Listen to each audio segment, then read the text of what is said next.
Hi friends, welcome to our channel. ఈరోజు పొట్టేలు తలకాయ కర్రీ చేస్తాను.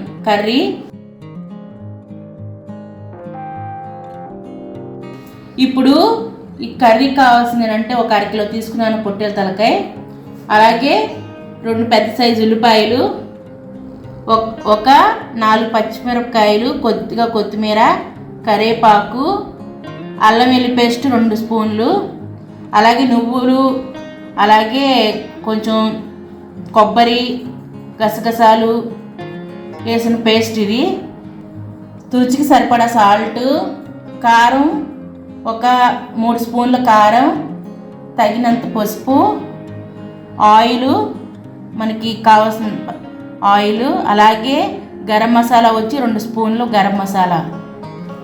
చాలా సింపుల్గా ఈజీగా చేసుకోవచ్చు ఇంట్లో ఉన్న వాటిల్లోనే.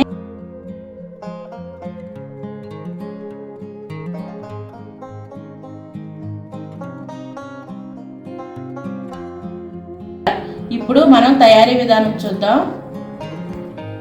ఇప్పుడు మనం ఇలాంటి కుక్కర్ పెట్టుకుని స్టవ్ వెలిగించుకుందాం. ఇప్పుడు మనం ఆయిల్ వేసుకుందాం, మనకి కర్రీకి సరిపడా ఆయిల్. ఇప్పుడు ఆయిల్ కూడా కాగింది, ఉల్లిపాయలు పచ్చిమిర్చి వేసేసుకుందాం. అలాగే కరివేపాకు కూడా వేసేసుకుందాం. ఇప్పుడు మనం ఇవన్నీ కలిపేసుకుని ఇవి గోల్డెన్ కలర్లో వచ్చేంత వరకు మంచిగా వేసుకోవాలి. ఇప్పుడు ఇవి మంచిగా వేగిపోయాయి కదా, ఇప్పుడు మనం ఈ తలకాయ ఉంది కదా, పొట్టేలు తలకాయ, ఆ పొట్టేలు తలకాయ మొత్తం అని వేసేసుకోవాలి.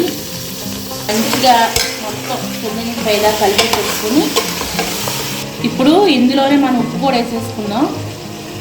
1 స్పూన్ ఉప్పు.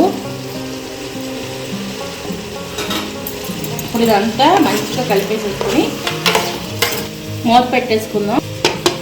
మూత అంటే మీరు ఇలా పెట్టమాకండి, ఇలా ఊరికే అలా పెట్టుకోండి మూత. ఇప్పుడు మనం మూత తీసి చూసుకుందాం. చూసారు కదా, నీళ్ళన్నీ పోయినాయి, దీంట్లో ఉన్న వాటర్ మొత్తం పోయినాయి. ఇప్పుడు మనం ఈ స్టేజ్లో ఉన్నప్పుడు అల్లం వెల్లుల్లి పేస్ట్ వేసుకోవాలి. ఒక 2 స్పూన్లు, 2 స్పూన్ దాకా పట్టింది ఇది. ఇలాగ మంచిగా కలిపేసేసుకుని ఇప్పుడు ఇందులోనే పసుపు, ఒక 1/2 స్పూన్ పసుపు వేసాను. మంచిగా కలిపేసేసుకుని మనకి ఈ అల్లం వెల్లుల్లి పేస్ట్ పచ్చివాసన పోయేలాగా ఒక 2 నిమిషాలు ఉంచుకుని తర్వాత కారం వేసుకుందాం. ఇప్పుడు ఒక 2 నిమిషాలు ఉంచుకున్నాక ఇందులో కారం వేద్దాం. ఒక 3 స్పూన్ల కారం. ఇప్పుడు మనం వేసాం కదా, మొత్తం శుభ్రంగా కలిపేసేసుకుని వాటర్ పోసేసుకుందాం. ఒక లోట వాటర్ పోసి ఫుల్ ఫ్లేమ్లో పెట్టుకుని ఒక 2 నిమిషాలు దీంట్లో ఉడకనిచ్చి తర్వాత మూత పెట్టుకుందాం. ఇప్పుడు మనం ఈ స్టేజ్లో ఉన్నప్పుడు మనం ఈ గసగసాలు, కొబ్బరి పేస్ట్ వేసుకోవాలి.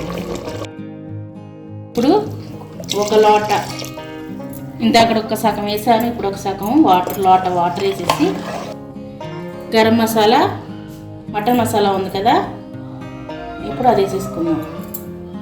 మనం ముందు సాల్ట్ వేసాం కదా, ఇప్పుడు చూసుకుని దీంట్లో కొంచెం సాల్ట్ పట్టిద్ది. ఇప్పుడు మూత పెట్టేసుకుందాం. ఒక 6-7 విజిల్స్ వస్తే చక్కగా ఉడికిపోతుంది. ఇప్పుడు మనం అయిపోయింది. ఇప్పుడు మూత తీసి చూసుకుందాం. ఇప్పుడు మళ్ళీ స్టవ్ వెలిగించుకుని కొత్తిమీర వేసుకుందాం. అయిపోయింది, ఆఫ్ చేసుకుందాం. ఈ విధంగా ఉంటుంది తలకాయ కర్రీ. మీరు కూడా ట్రై చేయండి. ఈ వీడియో కానీ మీకు నచ్చినట్టయితే లైక్ చేయండి, షేర్ చేయండి, సబ్స్క్రైబ్ అవ్వండి.